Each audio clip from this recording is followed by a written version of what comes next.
What's going on, guys? It's Jimmy here. We got some pretty scary stuff going on right here, right now, with Russia and China. Take a look at this. The Pentagon may activate up to 3,000 reservists, boots on the ground, United States troops for Russia deterrence. President Biden's announcements signals that efforts to back up NATO allies are taking a toll on the force deployed across Europe since the war in Ukraine began. This shows that US escalation and NATO escalation is moving closer and closer to war. Think about this. Here's the details. President Biden on Thursday authorized the Pentagon to mobilize up to 3,000 U.S. military reservists for duty in Europe, signaling the toll that ongoing efforts to deter Russia and reassure NATO allies is taking on a force deployed across the continent since war erupted in Ukraine early last year. It was not immediately clear when the Defense Department will send these U.S. troops, these U.S. boots on the ground, to Europe under the new authority, which Biden announced Thursday in a statement. Pentagon officials said the move would not increase the overall U.S. levels in Europe, which makes no sense to me at all, which now stands about 80,000 U.S. troops in Europe. Think about that. But would potentially alter its makeup by allowing commanders to deploy additional reservists. Units that will be deployed had not yet been identified. Lieutenant General Douglas A. Sims II, a senior official on the military's joint staff, told reporters in a briefing that these authorities will enable the department to better support and sustain the enhanced American presence overseas. And this is where it gets even more worrisome. Captain Bill Speaks, a spokesman for the U.S. European Command, said in a statement that the command was preparing to use the new authorities to, quote, ensure long-term resilience. Long-term, okay? Think years. In continued heightened level of presence and operation. The move comes as the United States expands its security aid to Ukraine, which has totaled more than $41 billion with Russia's President Vladimir Putin's invasion of Ukraine in February 2022 to include cluster munitions and other weaponry. Despite the massive support already provided to Ukraine, the Biden administration is facing pressure to now send additional equipment, including fighter jets, longer range missiles to help Ukrainian forces claw back territory in an ongoing counteroffensive. Quote, you'll now be able to call on National Guard or reserve forces to come support Atlantic Resolve and be entitled to the same kind of benefits as their active duty counterparts. So what does this sound like to you? It sounds like they're preparing for war. You know, a just in case kind of thing, right? And this puts the number, I mean, you've seen it right there, up to 80,000 or already 80,000 troops, US military troops on the ground, boots on the ground in Europe. 80,000 military men. I mean, that's a significant amount that are already there just in case, or ready and willing, prepared, that literally could attack tomorrow if need be, or when need be. This is some pretty serious, significant stuff. Please let me know your comments in the comment section. Now, the thing is, it's like, on one hand, this is a good thing because we're prepared. On the other hand, what do they know that they're not telling us? Because surely They're not telling us, the public, everything they know.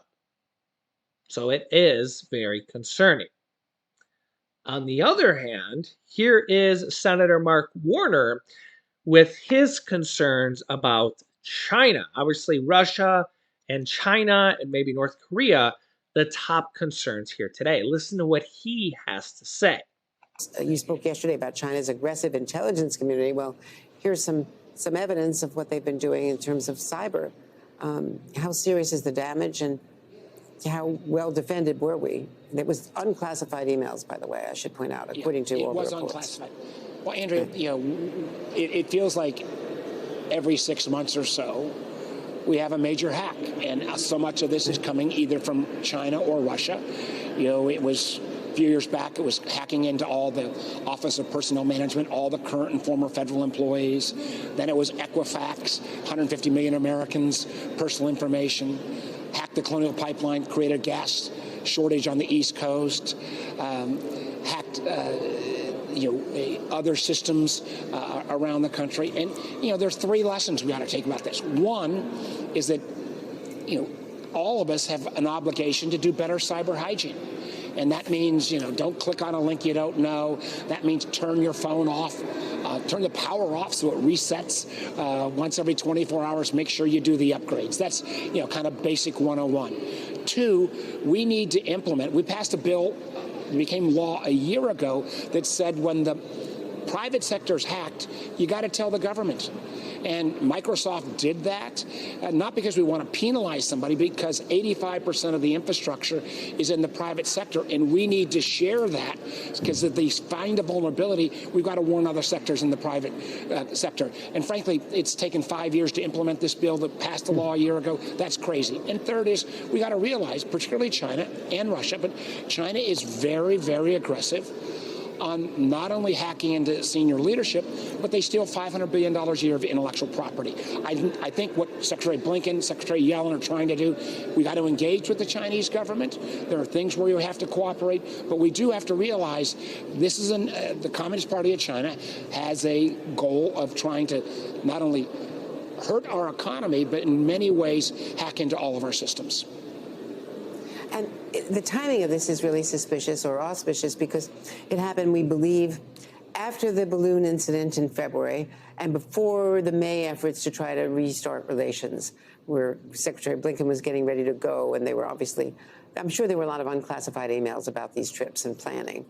So, how does that affect us diplomatically when he's there with Wang Yi today?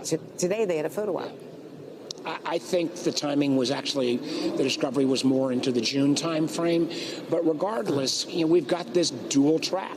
There are things like climate change. There are things like how we deal with those nations in the global south who are in huge needs of debt relief, that we've got to find a way. This is the world's second largest economy. We've got to find ways to work with them. But we need to understand the authoritarian regime of the Chinese Communist Party wants to undermine the United States. They try to do it through hacking, stealing of intellectual property. I believe and have made the case that some of their technology applications like TikTok, they are collecting data on Americans. They don't even need to hack into somebody's file. They collect a lot of information. Tools like TikTok can be used for misinformation, disinformation. We just need to be conscious that this is a challenge. Now, listen, America spies as well. There are the nature of intelligence community is nation states spy on each other.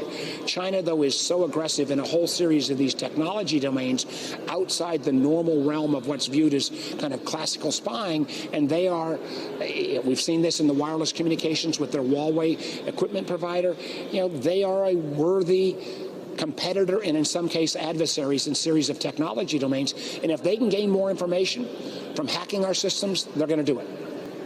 And let's turn to Moscow for a moment. A Russian general, Ivan Popov, says he was fired for telling the truth about the war in Ukraine, with a message to the troops, I think on Telegram, which was verified by them, by parliament members there in the Duma, that he said, in the name of all of our fallen brothers in arms, I had no right to lie. Therefore, I've outlined all the troubling issues that exist today in the Army in terms of combat work and support. This is more evidence of dissent in the ranks, right? And Do we know any more Absolutely. about Well, remember Prigozhin either? Well, the Prigozhin issue of where and when or if he will turn up, I think we all need to stay tuned. But remember, Prigozhin, as he launched his effort to take on the Russian military leadership, he laid out in vivid detail how Putin's whole invasion was not based on facts, that Ukraine was never full of Nazis or fascists, that there had been no provocation. He told the truth. Now, what will long-term happen to Prigozhin is, I think, also a question. But clearly, it shows a Putin that is more and more removed. Nobody wants to tell him the truth about what's really happening on the ground. And I think we're seeing increasing instability in the senior Russian leadership after Prigozhin's activities. Just briefly, the president said today in Finland that we don't really know what's happened to Prigozhin, but that he would be careful if he were Prigozhin about what he eats or watch himself. Do we have good intelligence on the Kremlin? Listen, I am not going to talk about what kind of intelligence we have, what kind of visibility we have. I will tell you, of course, that we were not engaged, and let me reinforce that, in any of these efforts by Prigozhin or others. But I do think it was curious when he was first reported going to Belarus. This didn't come from intel; it came from open source reporting that for a while Prigozhin had checked into the only hotel in Minsk that didn't have open windows, that they were floor to ceiling. Not whether that was true or not, but it does go to that kind of tenor that President Biden said, that you do wonder about Prigozhin's how he will be, where he will be, and how he will be a few months from now, since Putin called this guy a traitor.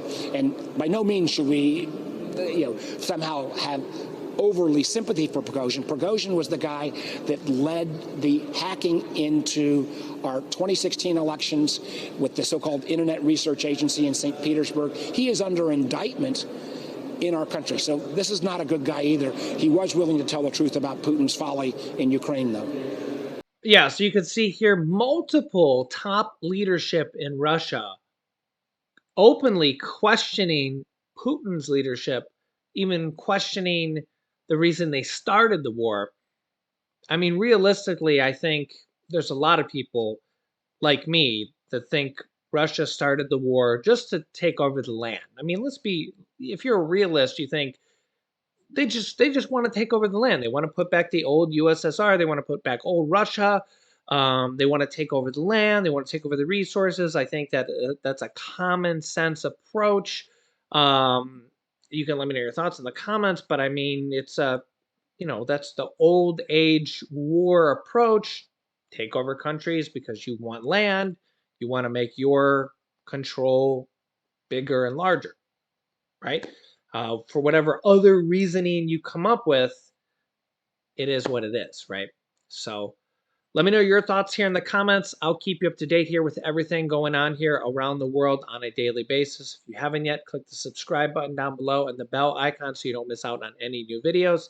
Thanks for liking and sharing these videos. Click here to see the Fed's new warning about the new Great Depression, or 3 big changes coming to Social Security.